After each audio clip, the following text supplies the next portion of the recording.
ایک مرتبہ حضرت عمر رضی اللہ تعالی عنہ ایک مجلس میں بیٹھے ہوئے تھے، صحابہ کرام رضوان اللہ علیہم اجمعین ان کے سامنے بیٹھے ہوئے تھے۔ حضرت عمر رضی اللہ تعالی عنہ نے صحابہ سے ایک سوال کیا، صحابہ سے پوچھا کہ تقوی اختیار کرنے کا کیا مطلب ہے؟ اللہ رب العزت قرآن میں ارشاد فرما رہے ہیں تقوی اختیار کو جا بجائے ارشاد فرماتے ہیں۔ اسی طرح اس آیت میں بھی جو میں نے آپ کے سامنے بیان فرمائی، یا ایھا الذین آمنوا کتب علیکم الصیام کما کتب علی الذین من قبلکم لعلکم تتقون، یہاں پہ بھی اللہ رب العزت قرآن مجید میں ارشاد فرمایا لعلکم تتقون، تاکہ تم پرہیزگار ہو جاؤ، تقوی اختیار کرو۔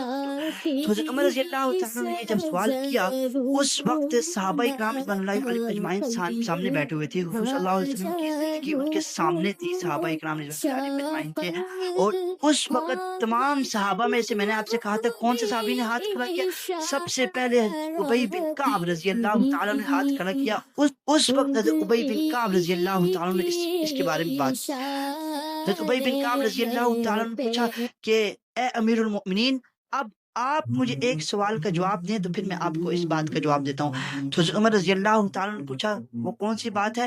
تو حضرت ابی بن کعب رضی اللہ تعالیٰ نے کہا اے امیر المؤمنین، کیا کبھی آپ کانٹے دار جھاڑی دار راستے سے گزرے؟ تو حضرت عمر رضی اللہ تعالیٰ نے کہا جی بالکل میں گزرا ہوں۔ تو حضرت ابی بن کعب نے فرمایا آپ اس جھاڑی دار راستے سے کس طرح سے گزرتے ہیں؟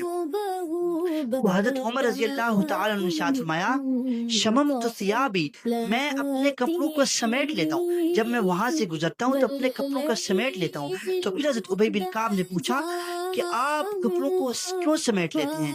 تو امیر المؤمنین حضرت عمر رضی اللہ تعالیٰ نے فرمایا کہ میں کپڑوں کو اس لیے سمیٹ لیتا ہوں تاکہ کسی کانٹے کے ساتھ میرے کپڑے الجھ نہ جائیں، کسی کانٹے کے ساتھ میرے کپڑے الجھ نہ جائیں۔ تو پھر حضرت ابی بن کعب رضی اللہ تعالیٰ نے فرمایا کہ یہی بات میں آپ کو سمجھانا چاہتا ہوں کہ ہمیں زندگی ایسے گزارنی چاہیے کہ ہم اپنی زندگی میں گناہوں میں الجھ نہ جائیں، یہ ہم نے ایسے زندگی گزارنی ہے تاکہ ہم گناہوں سے محفوظ رہ سکتے ہیں۔ اب یہاں پہ ایک بات میں آپ کو امپورٹنٹ اور بتا دیتا ہوں کہ جب ہم کسی کانٹے دار جھاڑی سے گزرتے ہیں تو اگر کوئی کانٹا ہمارے کپڑوں کے ساتھ اٹک جائے اور پھر ہم اس کو کس طرح نکالتے ہیں؟ اگر زور سے کھینچیں گے کپڑا پھٹ جائے گا۔ اسی طرح ہم اگر گناہوں میں الجھ جاتے ہیں تو اس کا بھی ایک طریقہ ہوتا ہے، ایک تو اللہ رب العزت سے توبہ کرنی ہے، دوسرا ہم اللہ والوں کے پاس جا کر بیٹھیں، اپنی اصلاح کریں، ان سے گناہوں کے بارے میں بتائیں کہ ہم یہ گناہ کرتے ہیں۔ پھر اللہ والے جو نیک بندے ہوتے ہیں، جو بزرگ حضرات ہوتے ہیں، جو شیخ طریقت ہوتے ہیں، وہ پھر انسان کو ان گناہوں سے نکلنے کا راستہ بتاتے ہیں کہ آپ نے یہ اعمال کرنے ہیں تو اللہ رب العزت آپ کو ان گناہوں سے محفوظ کر لے گا۔ اللہ رب العزت سے دعا ہے جو کچھ کہا سنا اس پر عمل کرنے کی توفیق عطا فرمائے۔